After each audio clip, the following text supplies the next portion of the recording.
So, Clive, have you made your decision? Who will accompany you on your little excursion? Very well. So then, what do we need to find? I have taken the liberty of preparing a list. White chocobo eggs. Pepio nuts. Are you sure this list is right? Everything on here seems very edible. I would have thought the ingredients would be a little more exotic. Though these items may seem mundane, they have potent effects that are rarely exploited, effects for which they were once highly prized. So much so, in fact, that they were harvested almost to extinction, hence moon dews having fallen from favor. Now, of course, they can be obtained with ease. You should be able to find everything you need at the market in Northreach. Is that so? I've been meaning to visit Northreach anyway. I'll set out now. Join me there when you're ready. I will. Until then. You two enjoy yourselves. You too, Talia.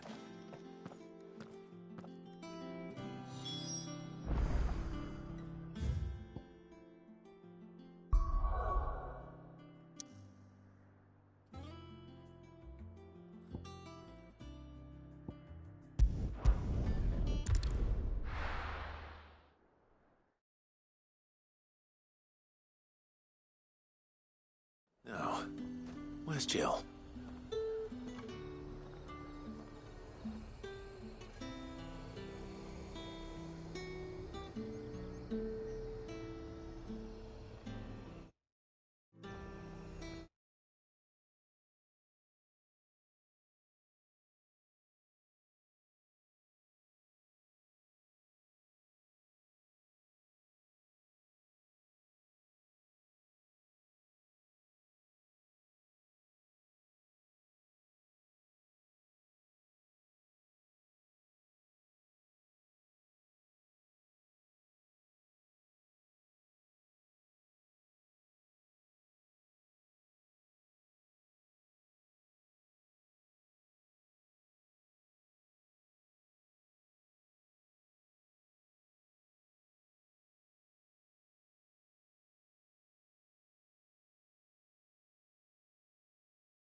There's talk at the glass lake.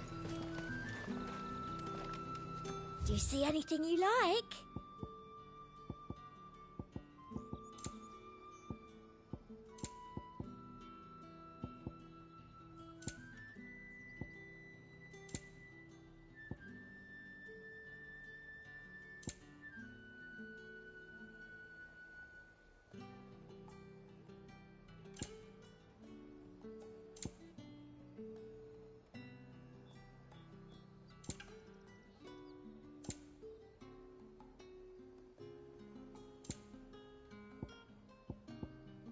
Come back again. Keep them pilchards nice and chilled. I won't abuse. Are those Pepio nuts? Can never tell. How goes the hunt for ingredients? I've only just started. I'm sure everything we need is somewhere amongst all these stalls, though. Why don't we split up and see? We'll take a couple of ingredients each. All right. What am I looking for? How about you look for the Pepio nuts and some garlic? I'll find the other things we need. We can meet by the gate when we're finished.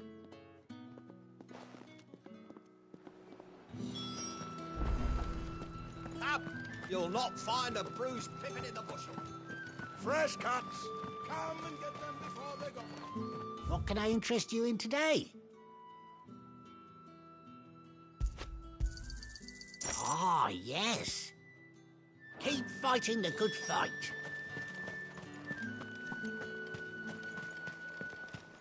How the hell is anyone supposed to... Buy, sell, or be gone. Thanks for nothing. That's everything. Let's see how Jill's getting on.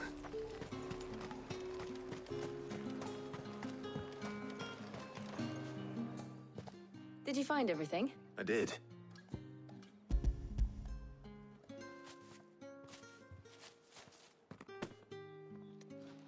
Garlic and pepio nuts. Perfect. Now all that remains is for Harpocrates to somehow turn all this into what Mid needs to keep her engine cool.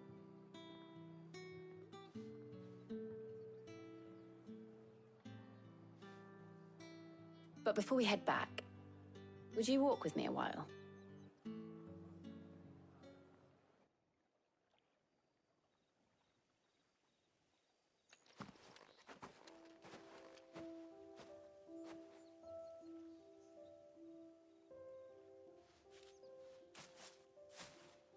Thank you for asking me to help you today.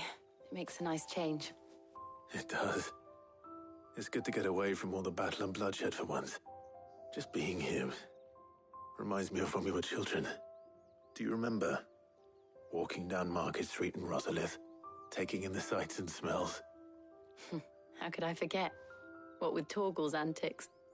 Remember how his nose would prick up at the scent of sausages? He'd go racing away and we'd have to go running after him. We wouldn't catch you now, would we, boy? Was there anything you wanted to buy for yourself while we're here? There was, yes. Well, sort of. Molly in the kitchens told me about a place that sells particularly good pies. Thought you might like to share one with me. I would. Thank you.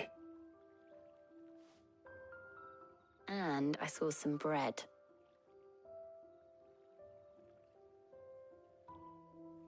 Big white cobs like the baker back in Rosalith used to make. What do you think? I thought we might get some soup to dip it in. But then I tried a slice of the butcher's dry-cured ham and it was just... oh. You all right? Sorry. It's just... you're right.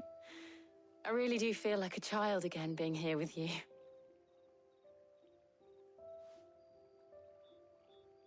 Clive. Is it wrong of me to enjoy this? No, Jill. This is how life should be. And it's how our lives will be when our work is finally done. When we can live on our own terms. I hope so. Thank you, Clive.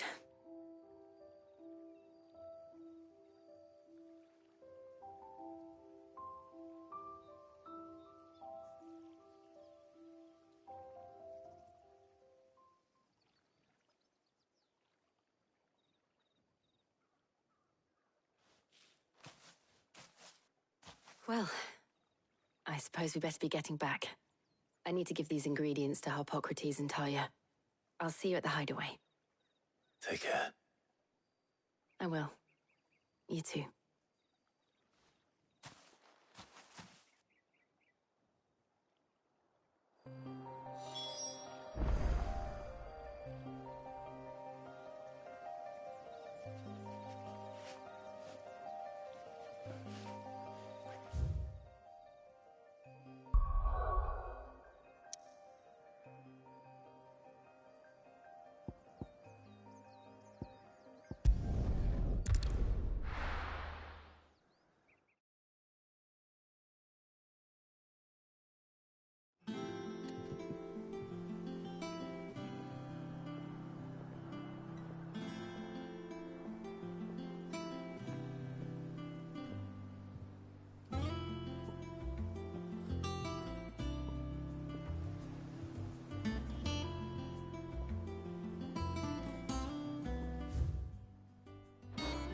I wonder how Harpocrates is getting on with the moon dew.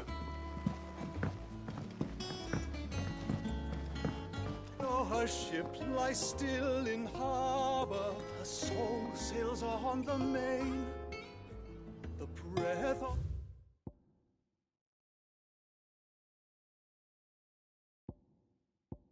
ages at her back, adventure in her way.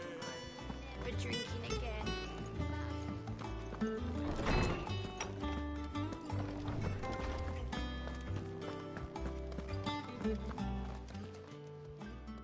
How's work on the shielding progressing, Hippocrates? Well, very well indeed. And thanks in no small part to your kind assistance. I was just explaining to Tarja how we might best go about preparing the moon dew. And now that we have all the ingredients, we may begin. You can count on me. I've mixed more than a few mysterious concoctions in my time. I'm sure you have. What about the shielding itself? Work is underway, under the watchful eyes of Bardolph and Obolus. Apparently, it'll be ready soon.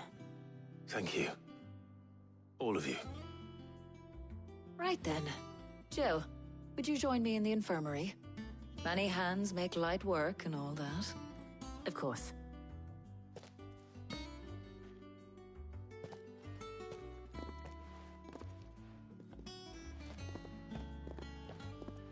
Oh, and Clive, thank you. It was nice just being with you.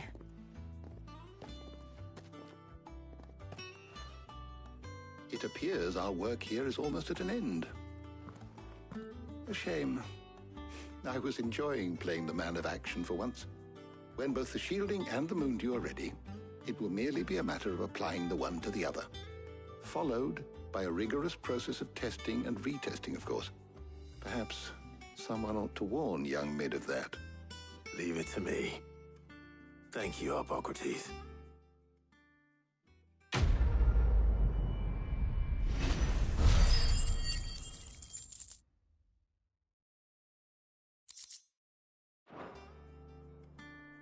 Well, I'd better go and give Mid the good news then.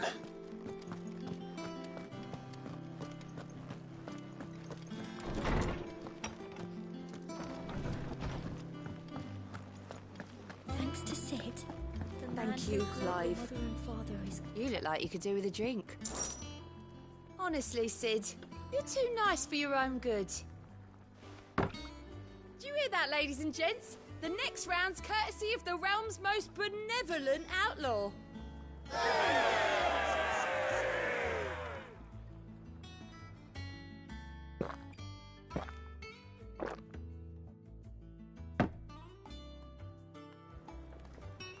Oh, keep your mug handy.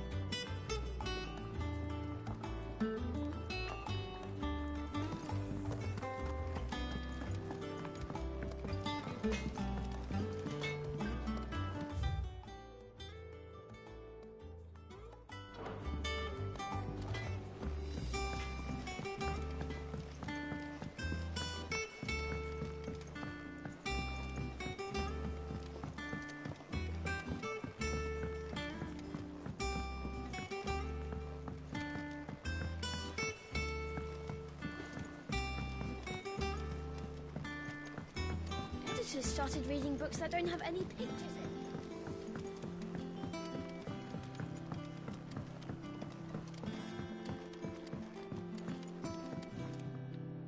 Sorry to keep you waiting, Mid. But you'll be pleased to know that work on the shielding is underway. You found something for it? In a manner of speaking, Hippocrates knew of a substance that's highly resistant to heat. A coating that should provide the protection you need.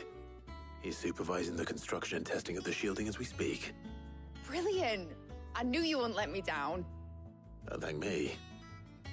I'm just the errand boy. Right then, better start working out how to bolt all these bits together.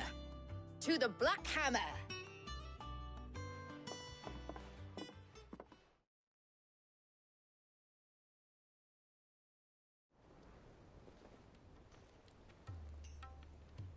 You know, when I got into the smithing game, I thought I'd be making swords and shields, not thermal bleeding didgeridoo-dahs. Displacement stacks. Same difference. Whatever you call it, I ain't putting it together in here. It's cramped enough as it is. Let's take this outside. Mid, you get all the parts lined up on the deck. I'll take care of the rest. On my way! Oh, and bring me the biggest hammer you can find. This is gonna require some precision walloping.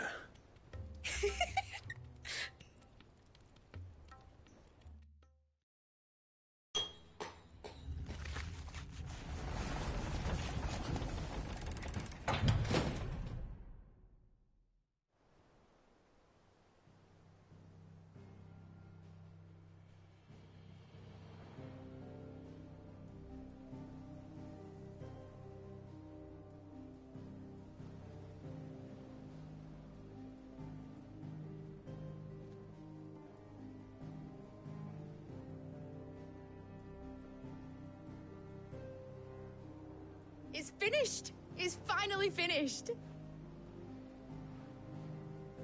Thank fuck for that. I'll be feeling my hammer arm for weeks. Thank you, Clive, Blackthorn, everyone. That's one down and just 3 more to go. I'm sorry. Oh, didn't I tell you?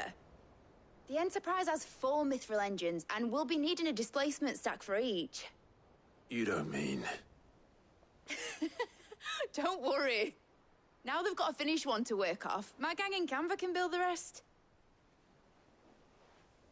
Good luck to them, I say. Right, I'm off to get a sling for this elbow. Any other work comes in, keep it to yourselves, eh?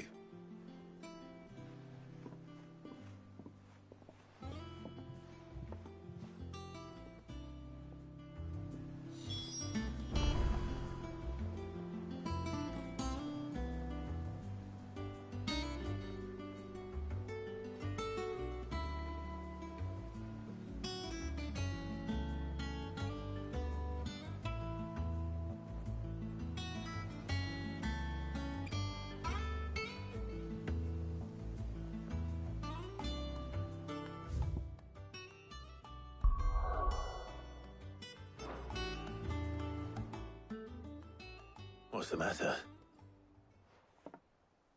Nothing. Just daydreaming. Thinking about the Enterprise sailing off over the horizon to shores unknown. Searching for a land untouched by the Blight. Just like me and my dad planned. So if the worst came to the worst and every scrap of soil in the Twins turned black, we might still have a chance. That's what she was meant to be. You see, one last chance just in case we needed it. But now she's so close to being finished, I've realized I don't want her to be that. I don't want her to be just a lifeboat for us to cling to if things get desperate. I want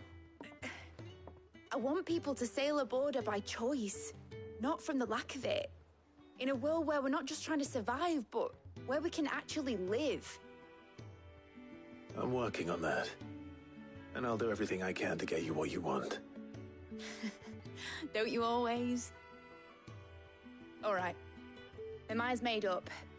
As soon as the Enterprise is fit to sail, I'm putting her under your command. Sod our plans, I'm trusting in yours. Are you sure about this? Something tells me it's what my dad would have wanted.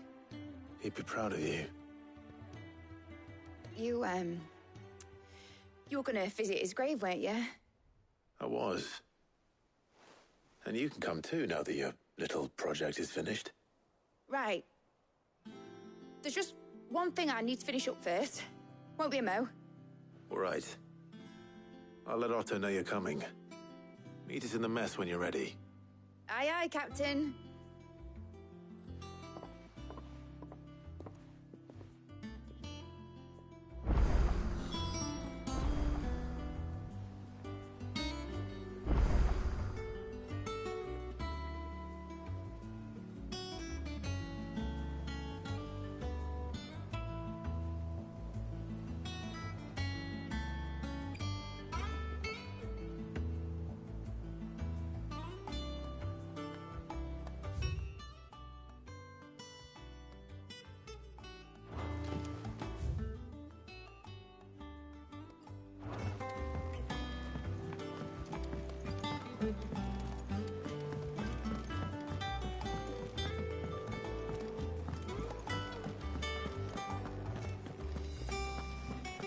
Crack the crystal too.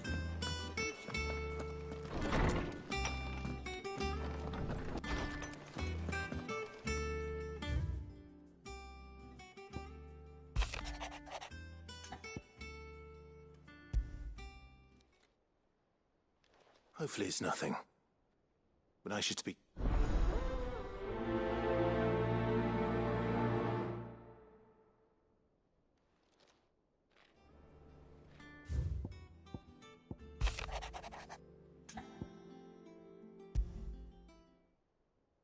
What could be wrong with Torgor? He seemed well enough when I last saw him.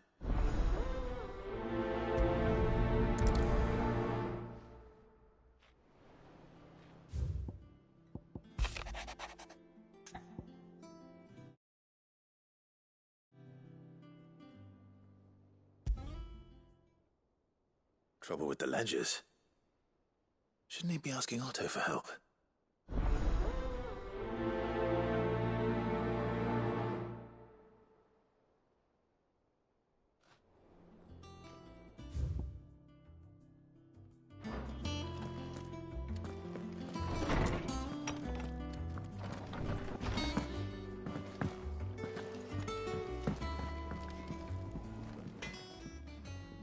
Blackthorn, do you have a moment?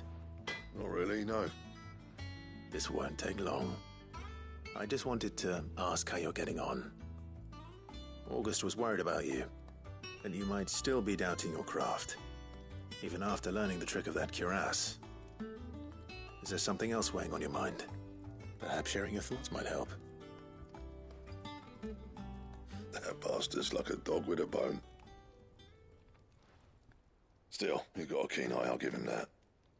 He's just, well, Karen showed me something. Something I've never seen before. And that was? A sword. An odd-looking thing with a single-edged blade. The metal itself wasn't anything to write home about, but fuck me, the edge on it. You could slice a man clean in two with a weapon like that, and he'd be halfway home before he even realised he'd been cut. So that's what's troubling you? No. Not troubling me exactly. More distracting. Can't stop thinking, how do you get an edge that sharp? It's driving me mad. And if you knew how to do it, we could arm the curse breakers with even better blades. That's about the size of it, yeah. I'll see what I can find out. Sharper swords are always welcome. And we can't have our master blacksmith being distracted. You're a soft touch, you know that. But I can't say I'm not grateful for it. Good luck, eh? Thank you. Let's see what Karen knows about this sword.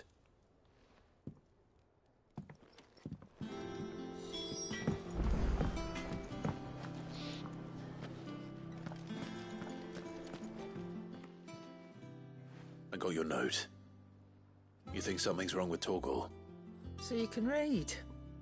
Congratulations. But I didn't say I were wrong with him. I said something weren't right. He's not been eating me treats. He used to love cracking the bones from Molly's boiled brown, but now he won't so much as look at them. Didn't like him. Which is why I'm of a mind that his mind's on something else. You've not been working him too hard, have you? No harder than usual. Is that it, boy? Do you need a rest? What was it he said he was? A frost wolf?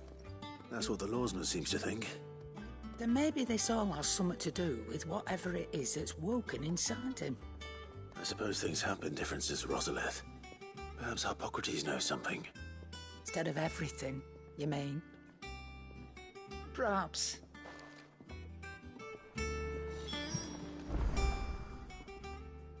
You're looking well, Karen.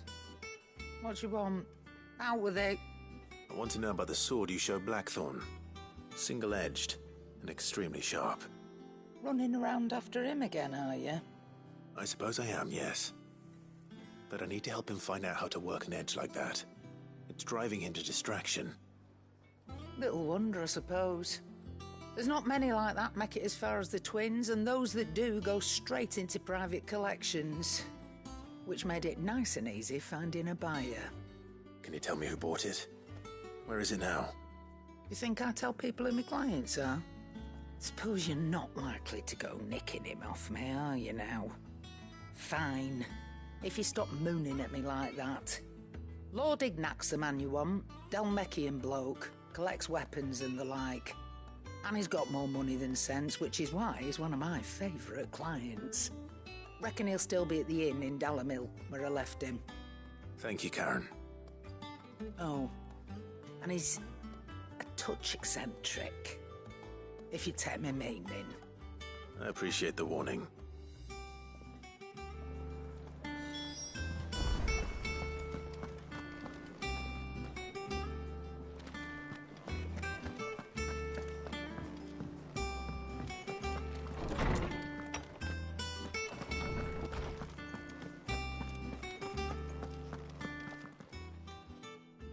Swordsman, I need to ask you about Torgal.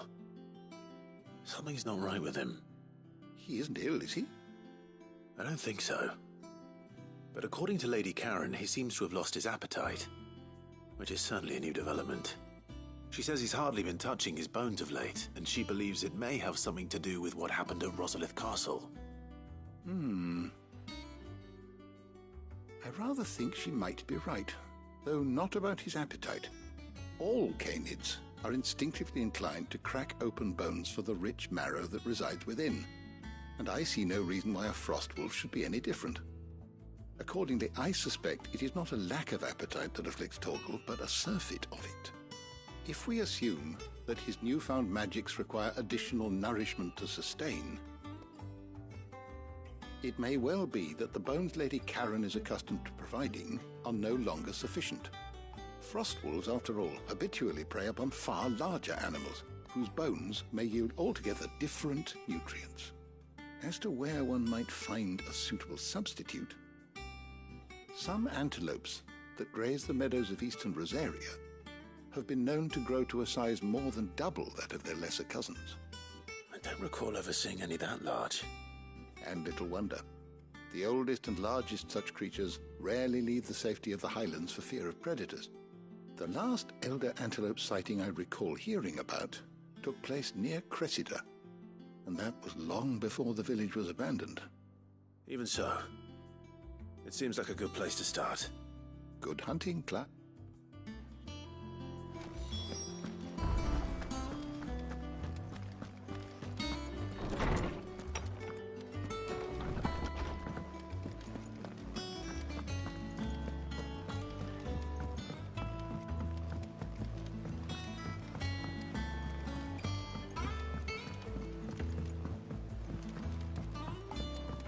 Told me she was building a ship.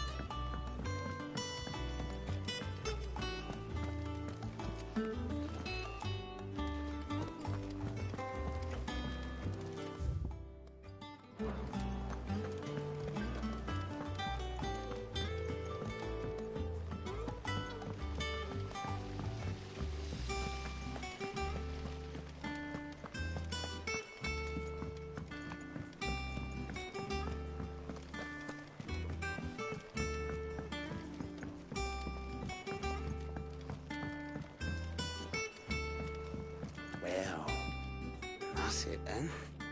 Here, Sid. Reckon you might be just the man to help me out of a bit of bother, if you've a mind to. Let's hear it.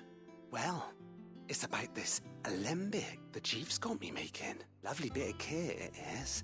Bunging a solution you want splitting, and it will separate it out, just like that. Problem is, it won't always get rid of all the impurities. And with some of the stuff we need it for, that ain't good enough. Which is why I've been looking for something to filter the liquid we'll be cooking off. And that's where I was hoping you could help me out.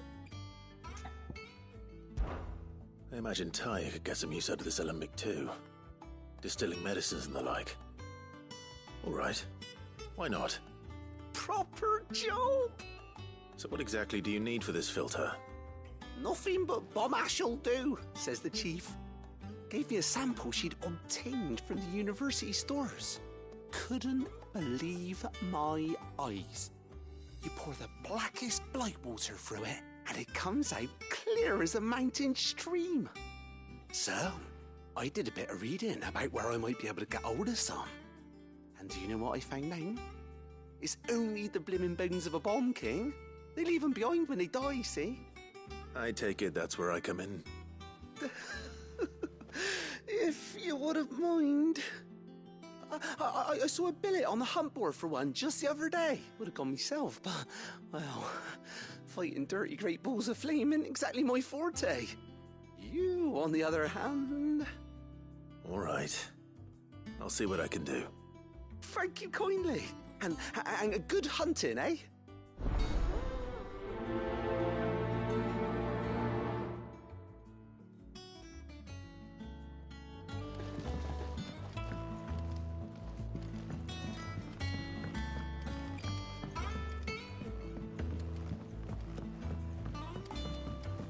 maid might need some help.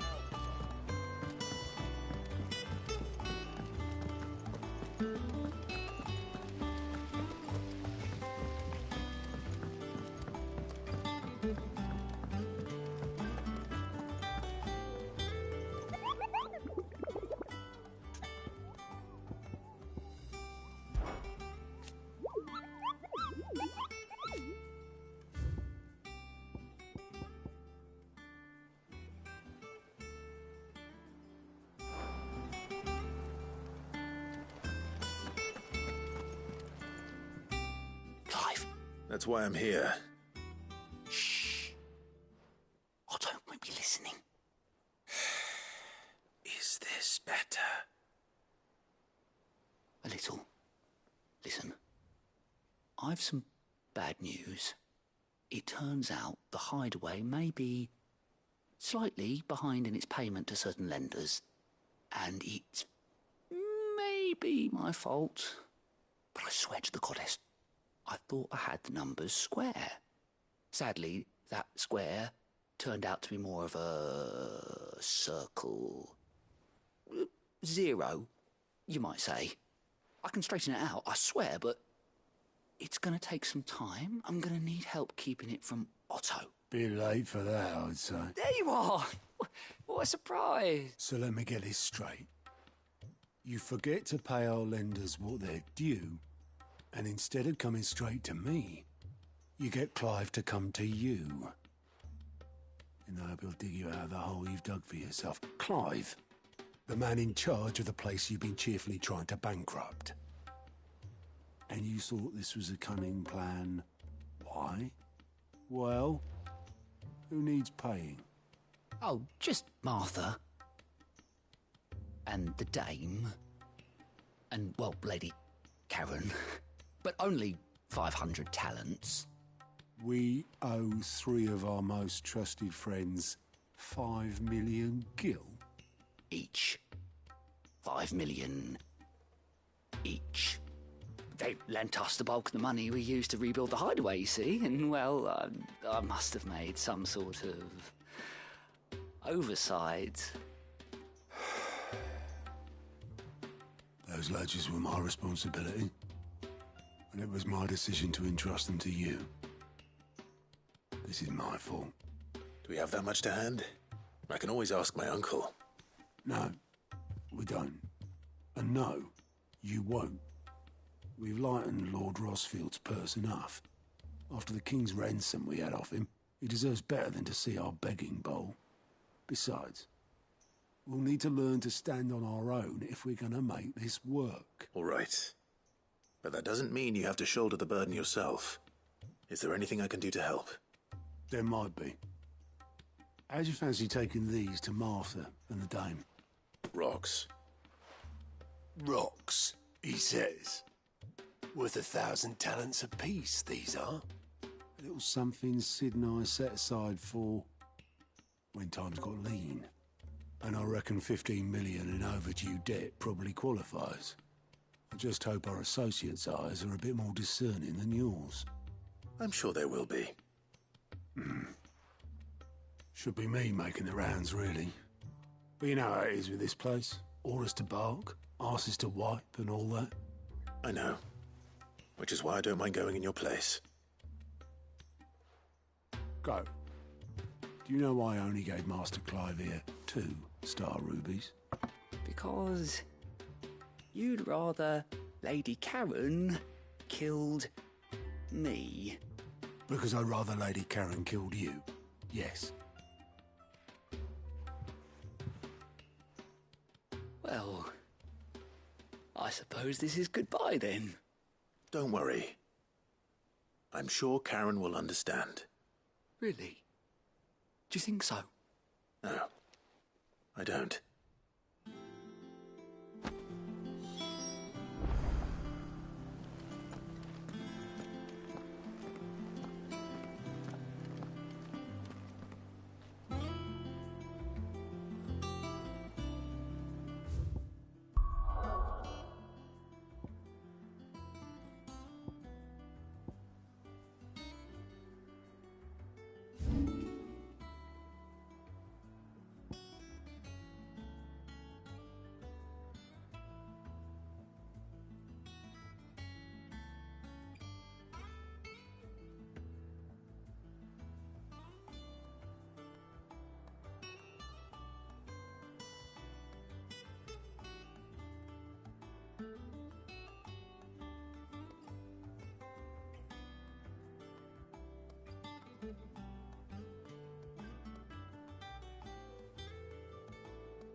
Did you hear? The gates to heaven. I want to see you again tonight. But the captain's late with our pay. It's all right. I'll be waiting.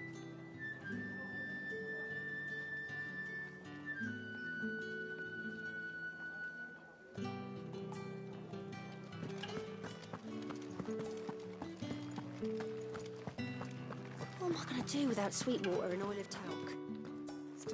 Milady, I come bearing gifts. Gifts? Whatever is the occasion.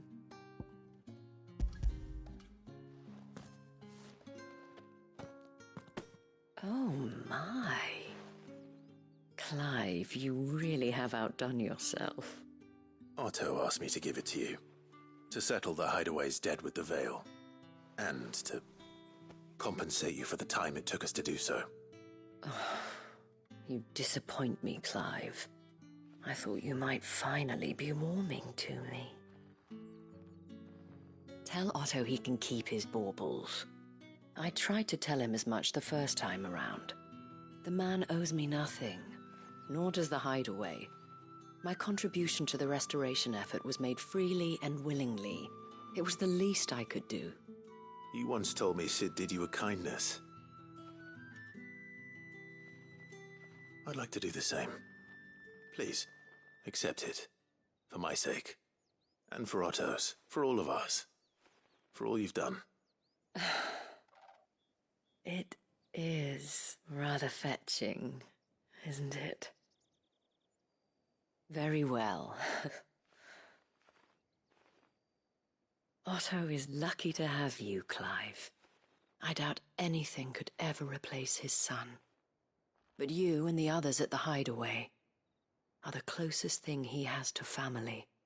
Otto had a son.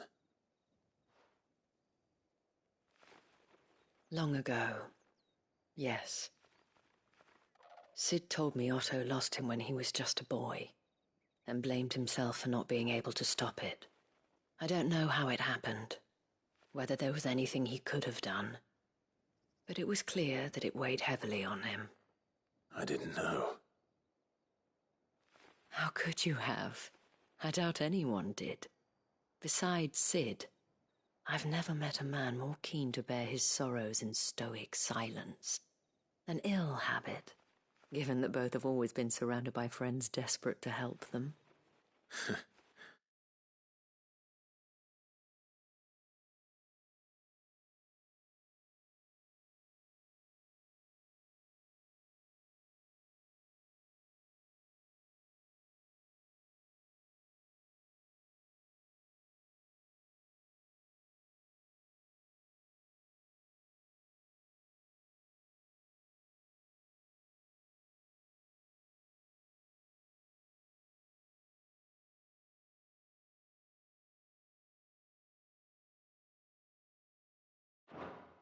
I'm beginning to see that.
I want to see you again tonight. Did you hear?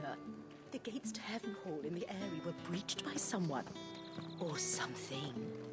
The steward was in town earlier looking for men to come and repair it, but no one was keen to help.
Here.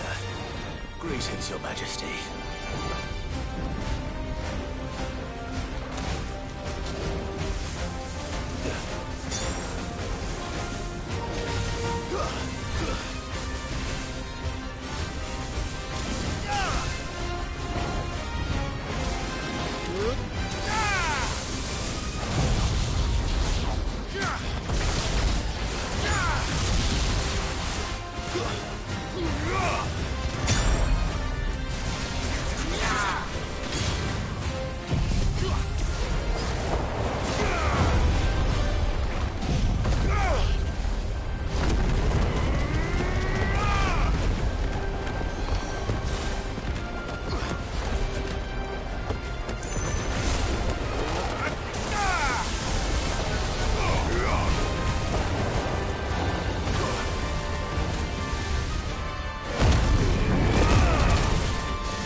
Your reign is over.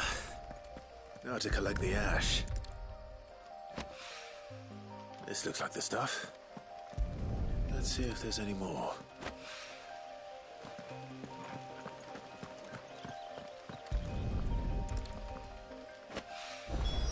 That should do it. If the wine needs more than this, he can fetch it himself.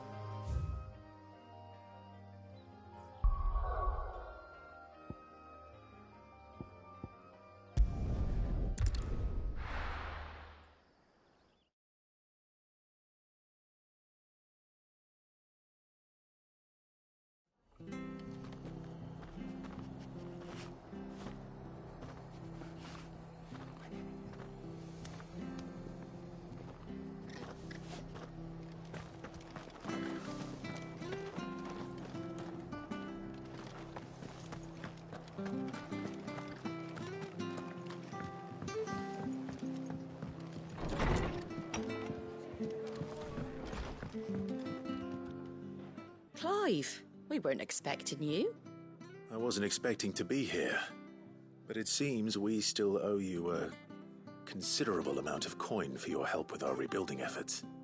And though I doubt it's what you were expecting, we were hoping you'd take this as payment.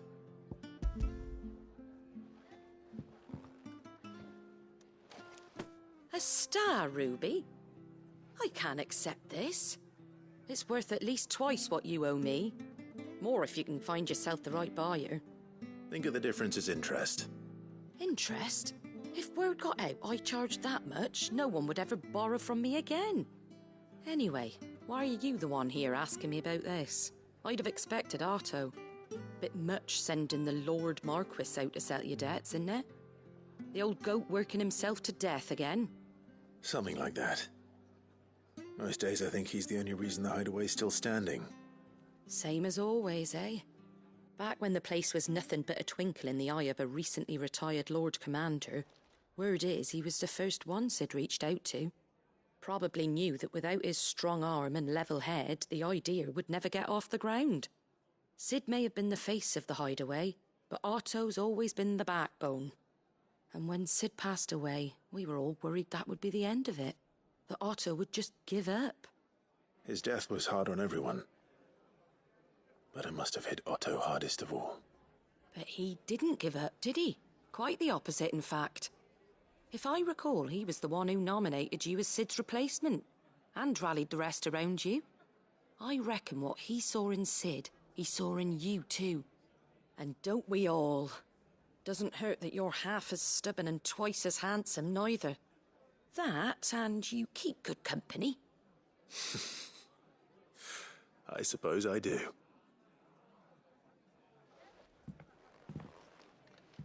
Gob will want to know the stones were delivered, if he's still with us.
Certainly quiet. If I were a giant antelope, it would seem like just the place.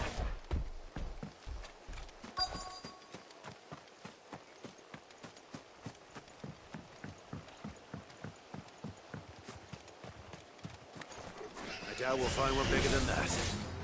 You hungry, Torgal?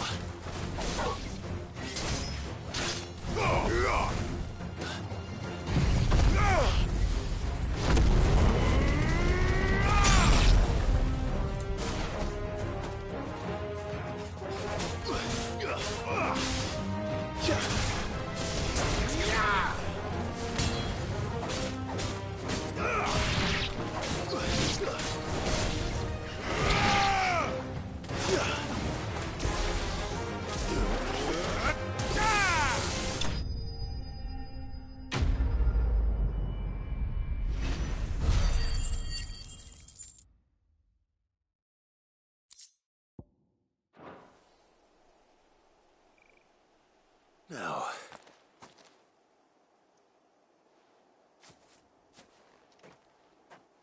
will it be enough, I wonder?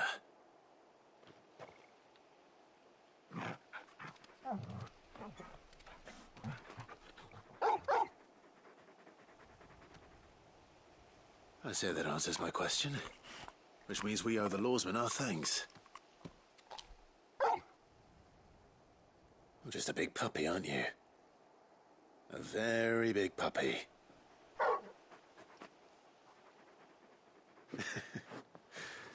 You do know you can take that with you, Torgal. Lady Karen will be relieved to hear you've got your appetite back. Come on, boy.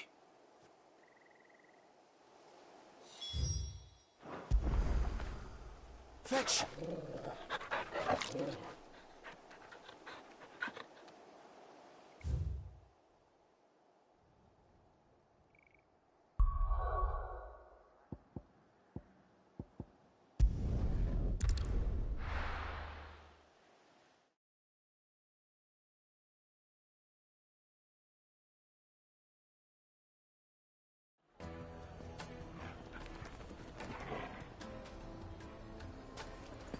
People take notice of wealthy men. Shouldn't be too hard to track down Karen's collector. Svang is gone. The whole Mother Christmas. Back again, are you? What are we going Any to more do? trouble and you'll be barred for life. Welcome. If you're hoping for a bed, I'm afraid you'll have to look elsewhere. One of our wealthy patrons. My reputation will be ruined! Ruined! Calm yourself, Lord Ignac, I beg of you, before you do yourself a mischief. Pardon the intrusion, but... Out! Get out! I paid for these rooms so I wouldn't be disturbed. Leave me be! Please, allow me to apologize. His lordship is going through a difficult time, and he's never been fond of guests arriving unannounced. Radim! Get rid of the filthy oaf this instant! Very good, Lord Ignac.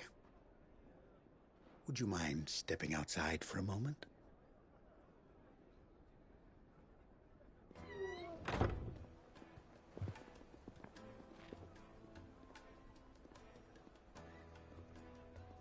I'm sorry if I've caused you any trouble. That? Oh, no. That's just how his lordship is. Though the morning's events have left him somewhat fractious. He has been dispossessed of his luggage, you see. The thieves also made away with a considerable amount of coin. Coin the innkeeper will soon be keen to collect. I don't suppose a certain blade was among the stolen items.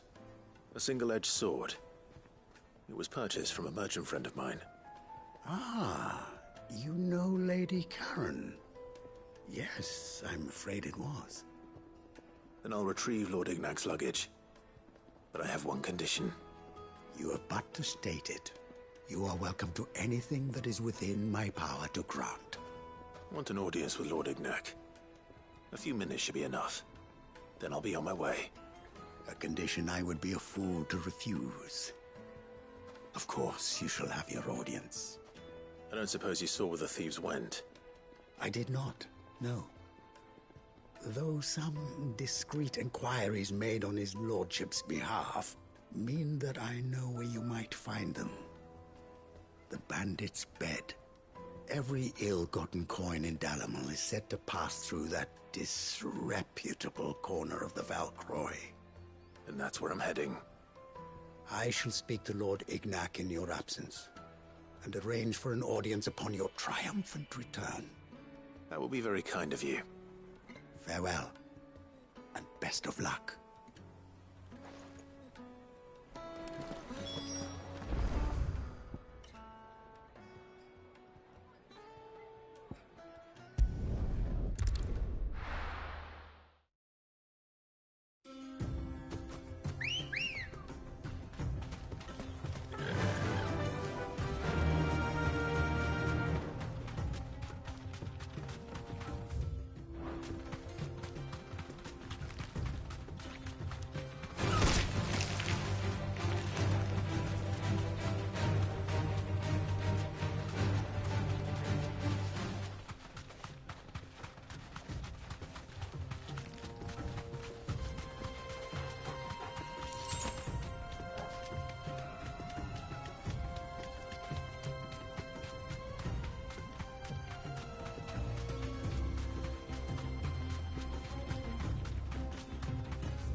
Thanks, Gal.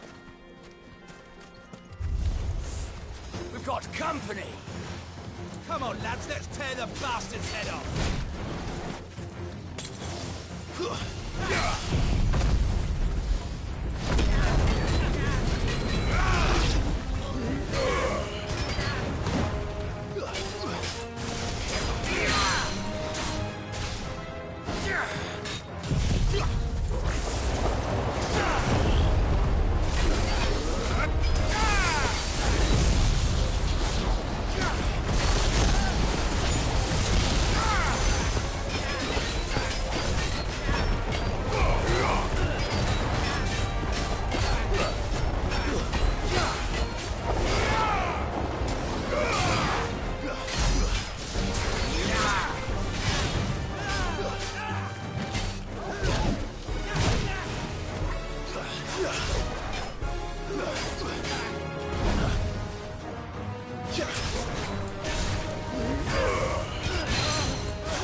We're all ready.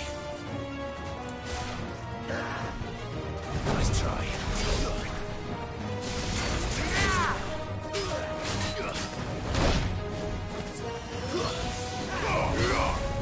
Farewell.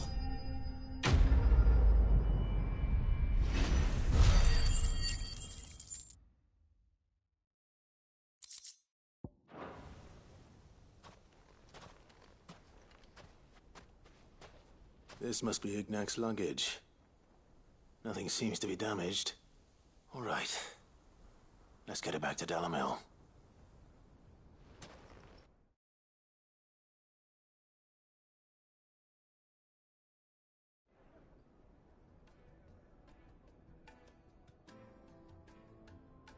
I hear I have you to thank for the return of my effects.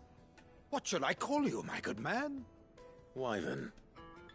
Glad to make your acquaintance. A formidable name indeed. Well, Wyvern, I appear to be in your debt. Redeem here tells me you wished for an audience. Is that all? A few moments of your time should suffice, yes. You're a peculiar fellow, Wyvern. All right, speak. Master Wyvern was wondering if you could tell him about a certain single-edged sword you recently acquired. Oh, a true work of art, that one. Karen drove me hard on the price, but I would have sold her Radim here to get my hands on that sword. It was made in the Outer Isles, far beyond the Twins, and is used exclusively by the practitioners of a unique school of swordsmanship. They believe no combat should ever exceed a single strike, and hone their blades to such perfection that none ever does. Each sword is made for that one perfect stroke, and for that stroke only. They crack upon a second blow. There's a brutal sort of beauty to it, really. But how do they hone such an edge? Fine question. Why, they use a whetstone, of course. Whetstones, rather. A whole array of them, ranging from the coarse to the fine. 10,000 licks with the sharpening stone, then 10,000 more.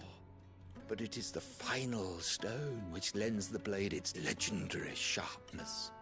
A mineral quite foreign to this great realm of ours. And that is the key. The secret ingredient. Wyvern, it occurs to me that my little lecture is hardly equal to services rendered.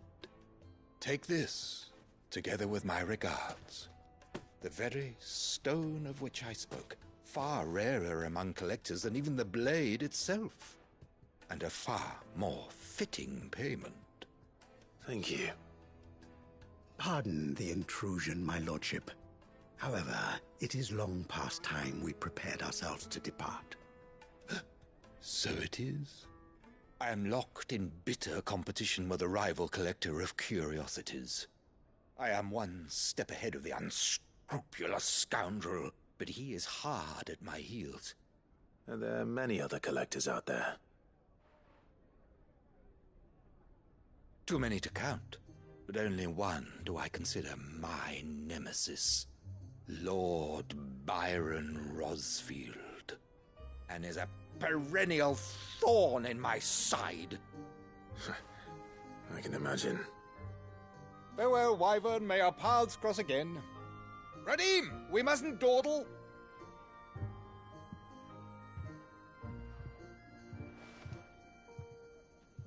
I think his lordship is rather taken with you, Master Wyvern. Thank you again for your assistance.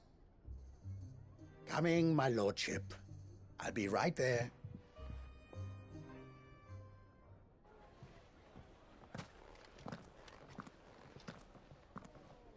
Trust Uncle Byron to find such an interesting rival. Now, let's see what Blackthorn makes of this whetstone, shall we?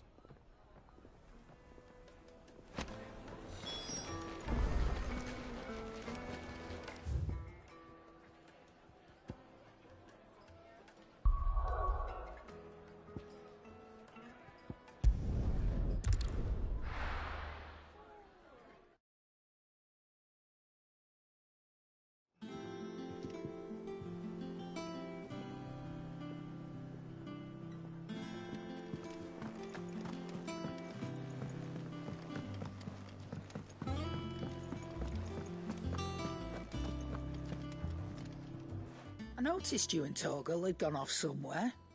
Take him for a walk, did you? You could say that.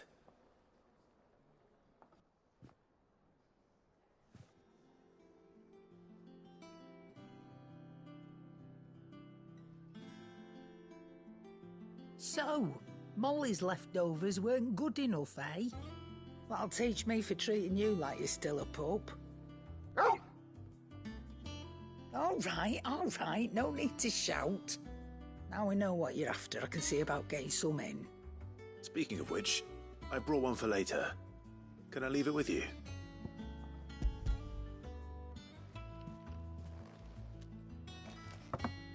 You can, eh? I'm nice like that. In return, you can thank Tomes for me. The bloody know-it-all. I was just on my way to see him. Is it business or pleasure? Go on, then. You're rubbing me blind, you know. You'll not find a better price than that. Finished, are you?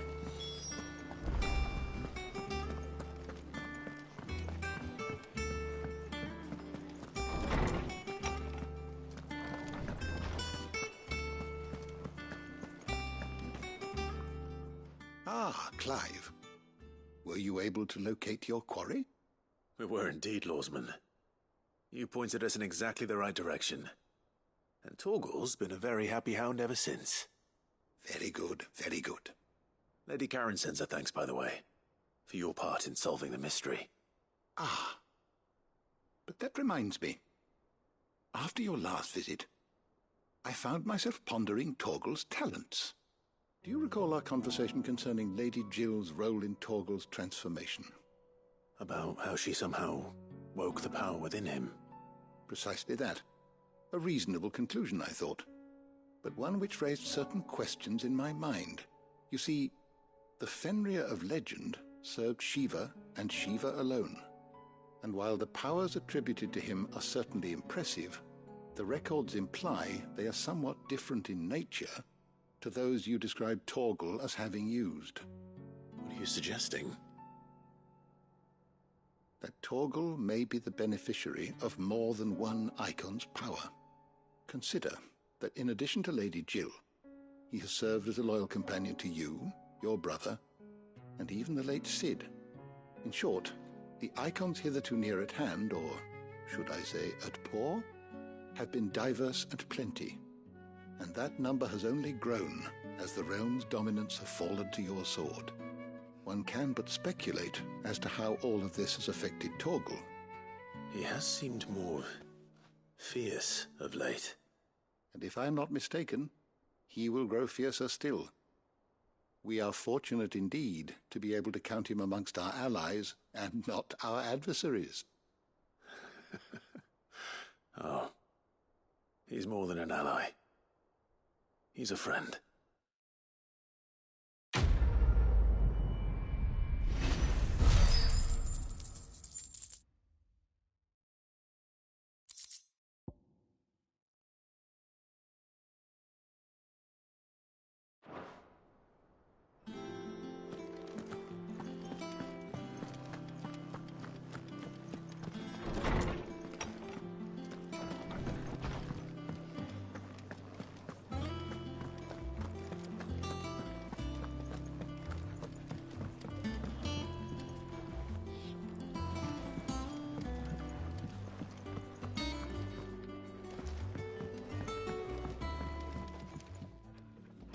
Sorry for the wait, but hopefully you'll agree it was worth it. You learned something about that sword, then? I did better than that.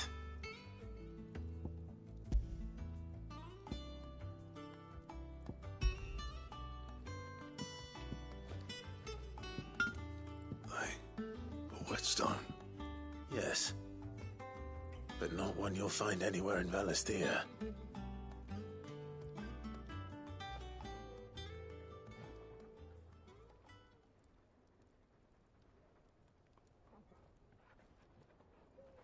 No wonder I couldn't get the same finish on the grinding wheel. One hit and all done, eh? Might not be so bad if all you ever fought were duels. Good luck on the battlefield. Your second opponent would be your last, no matter how good you were. Even so, is there some way it could be used to give the Cursebreakers an edge? I think so, yeah. With this whetstone and the right kind of steel, I could probably even make a twin of the blade that rattled me. But there'd be no replacing this little rock once I worn it down to a sliver. I reckon we get a dozen swords from it, if that. Swords that the Cursebreakers wouldn't know how to wield properly, and that would see them through a single fire piece. Nah, no point trying to copy that thing. Be about as much use as a wax anvil. But finishing our blades with a whetstone this fine, now that's something to consider. And what's finer than fallen masonry, eh? Or more hard-wearing, for that matter.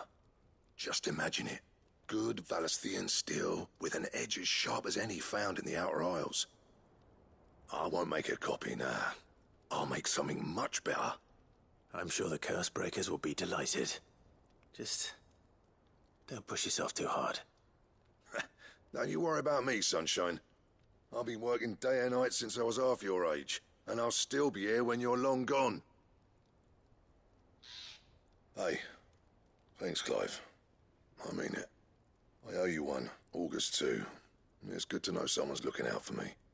He'll be happy to hear you said that. And I'll see that my debt to you's paid. First new blade I make's got your name on it. You come and find me when you've got the materials. All right. I will.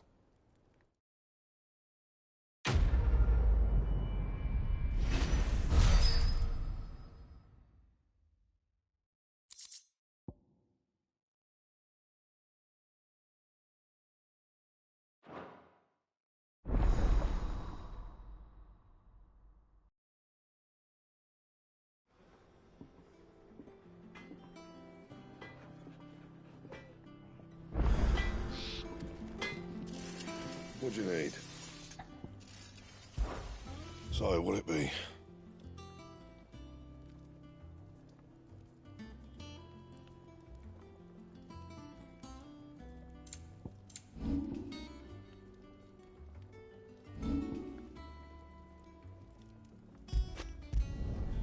Not bad, if I do say so myself.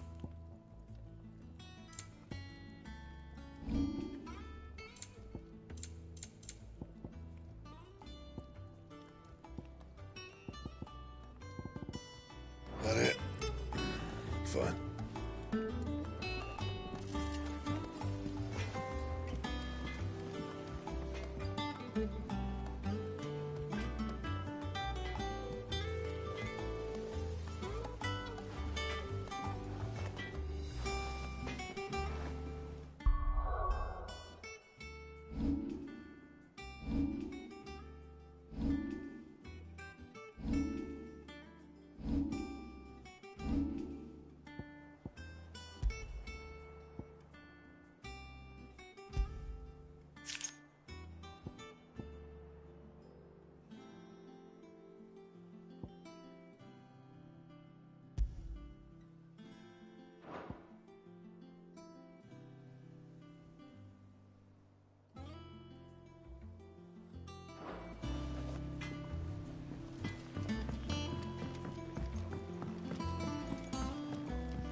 All right there, Sid? How's that hunt for the bomb ash going? I have it here.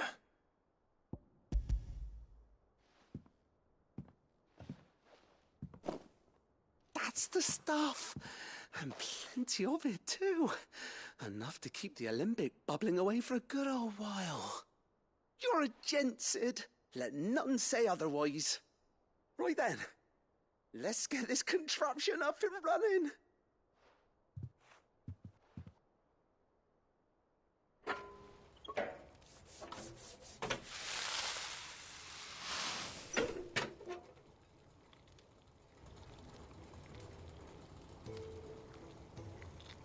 There we have it. The Telemon Alembic. And it works just like the chief said it would. Very impressive. Says the man who cut down a burning boulder. Speaking of which, I still haven't returned the favor. There's no need. The good it will do for the hideaway is reward enough. Don't be silly. Why don't you let me take a look at that bag of yours? The one you keep your potions in. Reckon I could work some magic on that. What kind of magic? Well, we happen to have isolated a substance in our test run of the Alembic that I reckon will make even the toughest leather supple as anything. Thought we might use it to breathe new life into old boots and the like. Save the hideaway a few gil. Ah, I reckon if we slap a bit on your bag, it'll loosen it up enough for you to squeeze in a bottle or two more. Well, It can't hurt to try, I suppose. That's the spirit. Leave it with me. I'll only be a mo.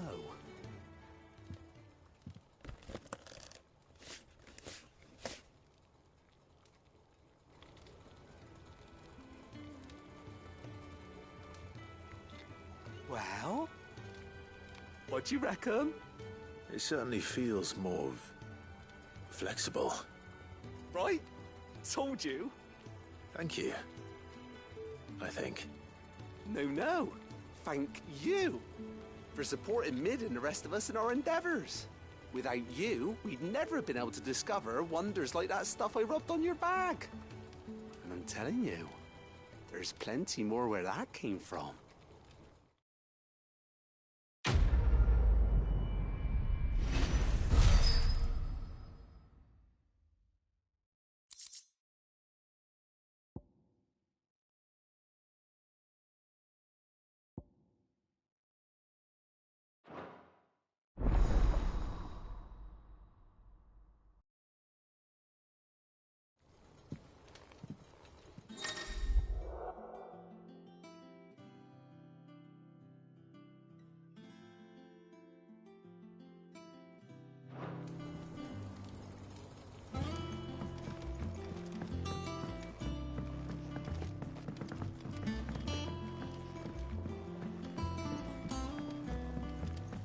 Mid might need some help.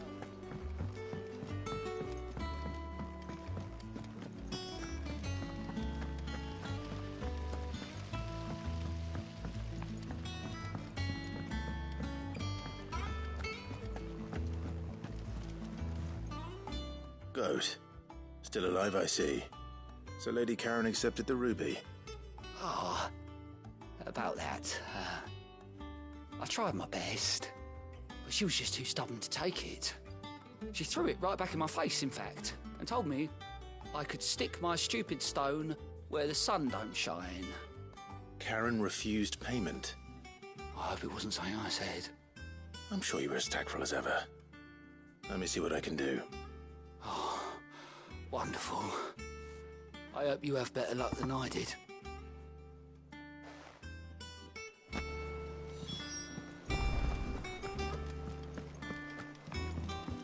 Mid told me she was building a ship. Is that the thing Tomes helped to do?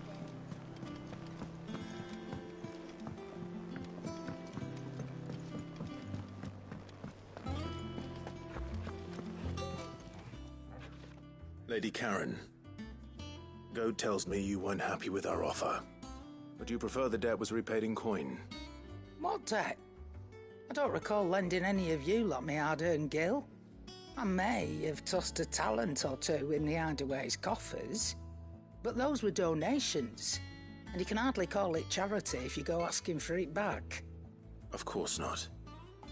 But one good turn deserves another. And our circumstances have changed. Surely you wouldn't shun the gratitude of a pauper who happened to have become a prince. Oh, so you're a prince now, are you? Fine.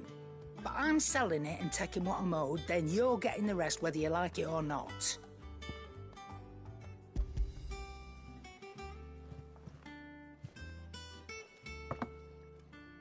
Where'd you even get this? A decent trader might nab 1,000 talents for a star ruby. A canny one, meanwhile, might claim it were nicked from the belt of Sid the Outlaw himself and ask twice as much. Might be I already have a buyer in mind. Might be you even know her. A fine continental maid whose beauty's only eclipsed by a guile in commerce. You wouldn't mind, would you?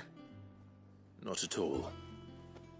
Just be sure to tell her that it's always a pleasure doing business.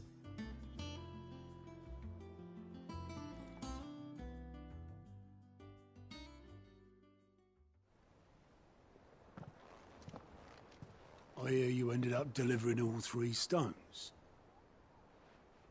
Thanks to this lump. I sometimes wonder what I pay you for. Speaking of which, I still haven't been paid last month's wages. Oh, so you remember what's owed to you then? Get your ass behind that disc of yours and don't get up before those ledgers are square.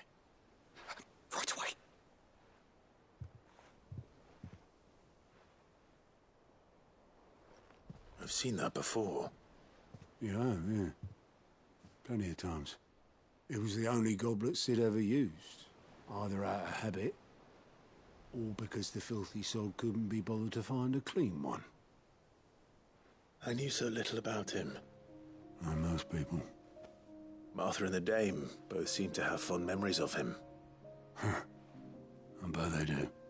How long did you know Sid before he... Before he died. 20 summers, give or take.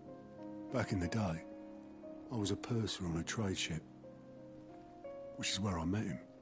He bought passage to... I forget where. And having nothing better to do on the long nights, we set up drinking island rum till the morning bell dragged me back to my duties. Quit my post not long after that, on account of making a fine maiden's belly fat. But me and Sid stayed close, promising we'd one day sail the seas again. That was before fate stepped in and said she was having none of it. The magic woke inside my son soon after his first name day, and there was no hiding his knack. Couldn't you and your family have... My family were the ones who summoned the constable, wanted the monster taken away. I couldn't turn my back on him, forget what I felt, and I couldn't for the life of me understand how they could. Luckily, Sid was of the same mind as me. It was him who stood beside me when all I wanted was to tear the whole world down. Him who cried for me when I had no tears left of my own. Him who swore he'd do everything he could to stop it from happening again. And he was true to his word, too. Left the Royal Army once and for all. His ranks, his ribbons, gone. Just like that. Threw away everything he had. All to right a wrong that no one else had the courage to face. I knew then I'd follow that man to the ends of the earth.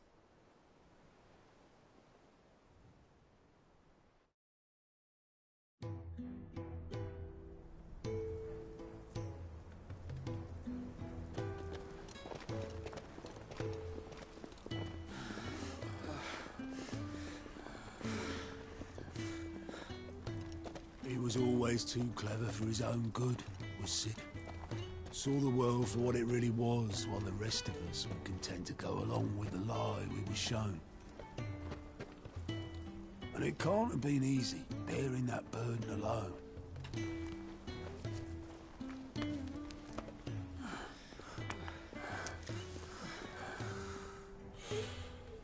But he didn't let it stop him. He never lost faith in what he believed was right. And that gave us faith in him. Faith he'd steer us true. So I swore to myself that I'd always be right behind him, ready to catch the stubborn sod, if ever he should fall.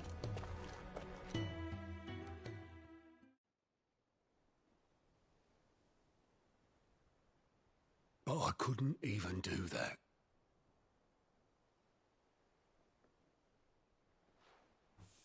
Ignore me. Just the ramblings of a tired old man.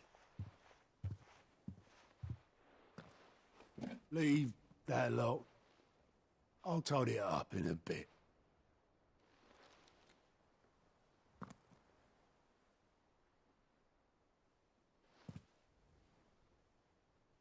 This is Sid's handwriting.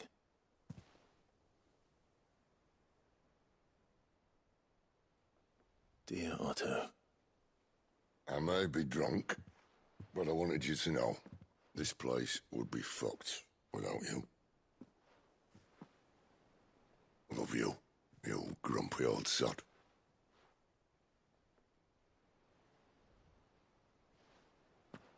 This note. Hmm? What about it? Sid was right. Without you, we'd all be lost.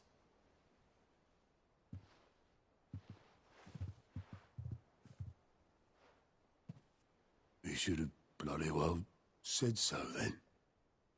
Just once. Before he went.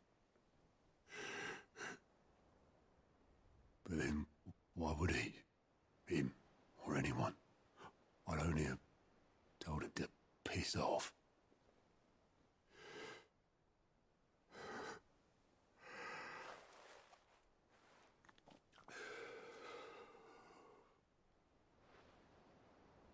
You're wrong, though. Both of you. It was never just me keeping the hideaway afloat. It was all of us. I just shoved people in the right direction, and I barely seem to be able to do that anymore.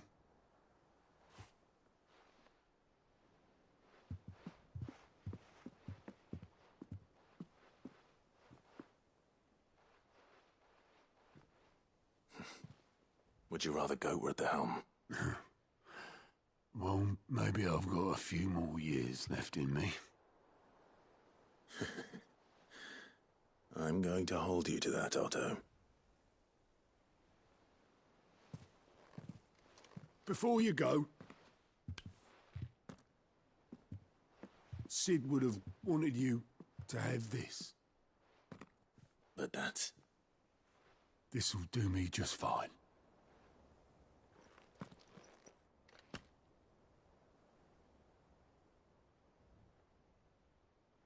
Thanks for the ray of sunshine.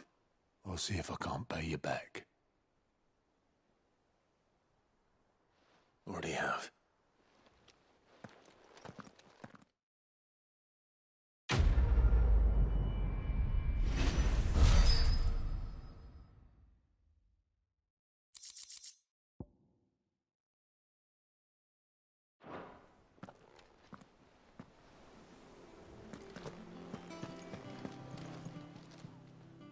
Oh, I wasn't expecting you back so soon.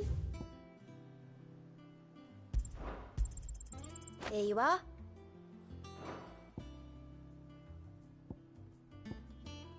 All done?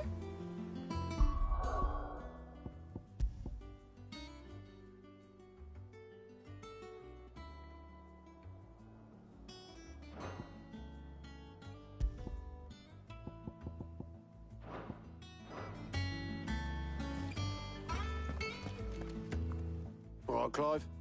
Asterix. We'd finished sending half the hideaway traipsing across the twins, has she?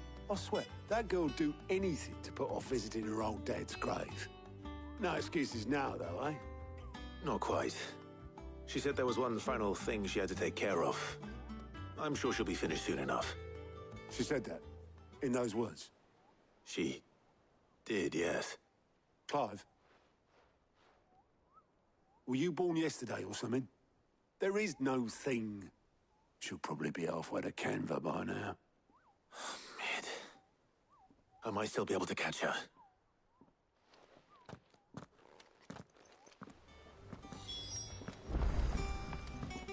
Mid told me she was building a ship.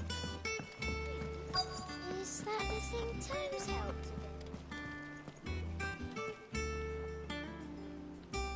Obelith, have you seen Mid? Yep. In a boat, going that way. Then I'm too late. You in a hurry and all, are you? Oh, I offered to take her across, but she wouldn't wait. Just paid for a dinghy and rowed off. Oars going like the clappers.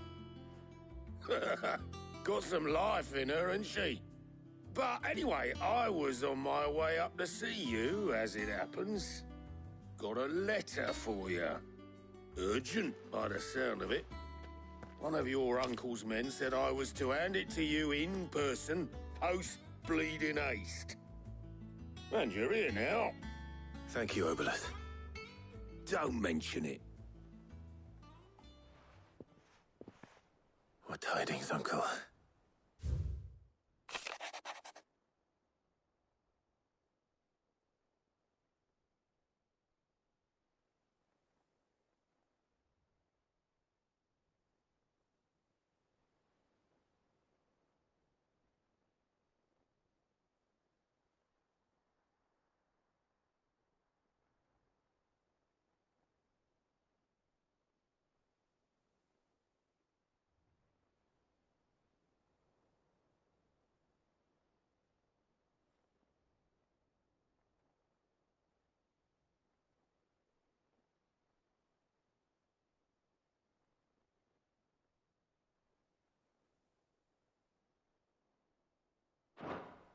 Trouble in Canva.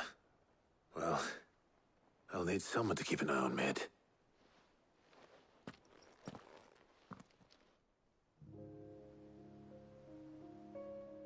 So what? Mid got us to do all the dirty work and then just sailed off into the sunset? It, seems that way. Well, nothing we can do about it now. But next time you plan on visiting Sid, you might want to tie her to something before you suggest it. Ah, don't be so hard on her. Gotta admit, the dirty work was kind of fun. Everyone pitching in, all that bollocks. Just like when we built this place. You're right. Anyway, we all set to head to the old hideaway. I could do with getting to Canva pretty sharpish. Wouldn't do to keep Lord Rosfield of the Seven High Houses waiting now, would it? Not after he asked for me personally. Gav will be leaving with me. Will you mind the place while we're gone? You can count on me. Just be sure to give Sid and the others my regards. All right. Oh, by the way, Jill will be joining us too. She's got some things to take care of, but she'll meet us there. I hope she's telling the truth at least.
Well, Sid,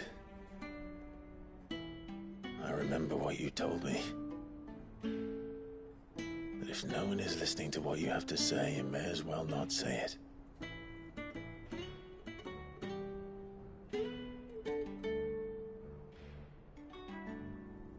But I will say this, old friend. Hugo Cooker is gone. His shadow looms over us no longer. It's a pity the Phoenix can't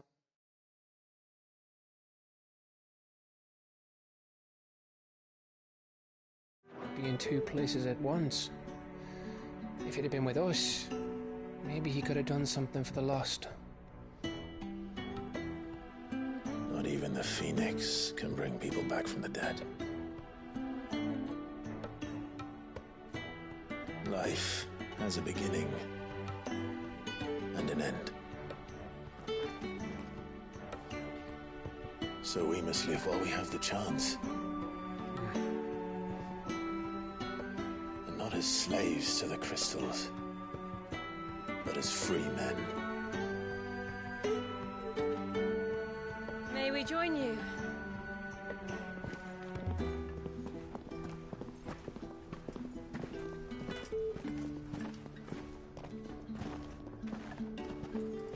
Lady Karen, what a pleasant surprise.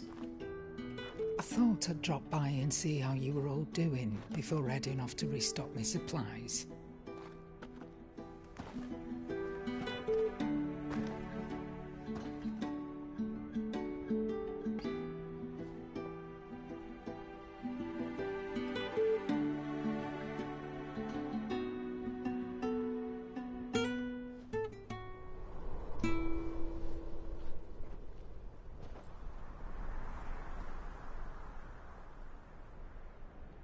It wasn't the most scenic view back then, but it were never as bad as this.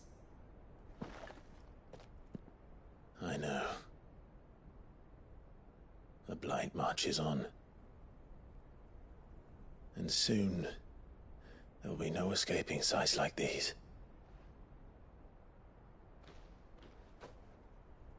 So our mission remains unchanged.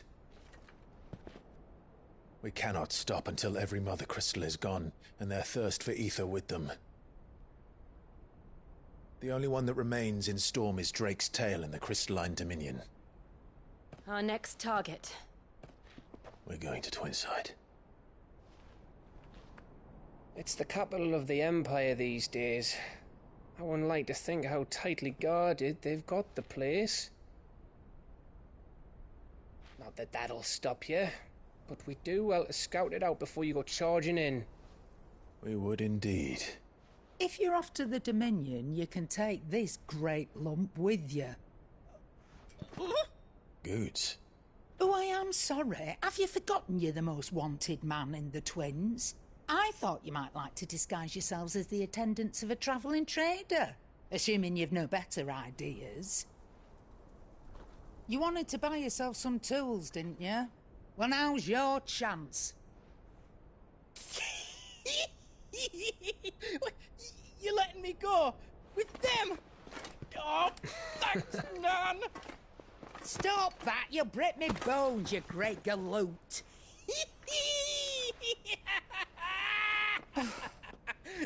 There's a caravan that runs back and forth between the Dominion and the Bocklad markets. It's managed by the Merchants Guild. Just show them Goots' traders pass and you'll be on your way.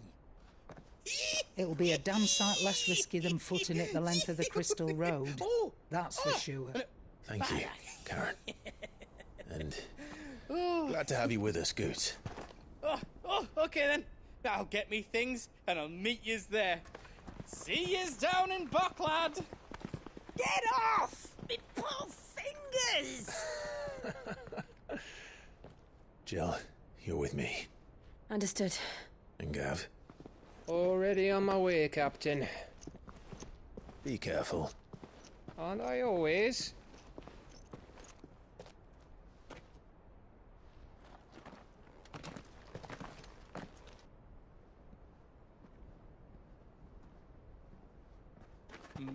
Do you see that, Sid? Your protege's making a proper little outlaw of himself.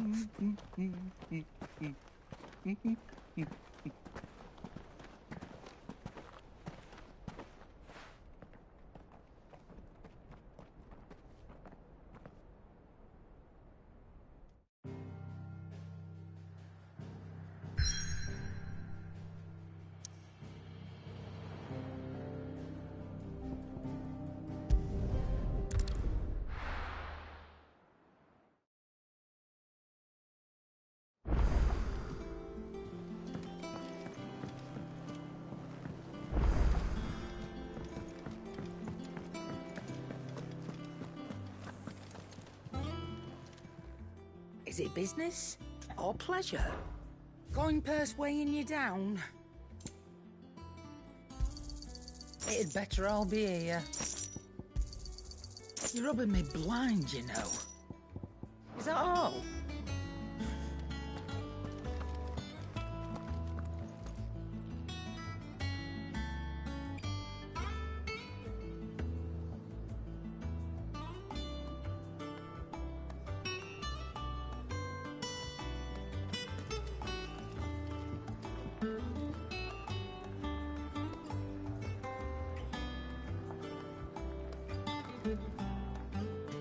What can I get you, Sid?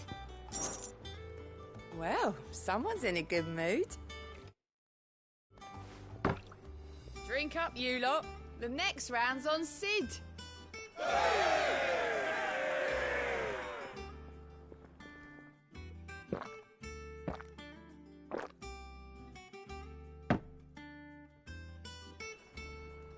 Oh, keep your mug handy.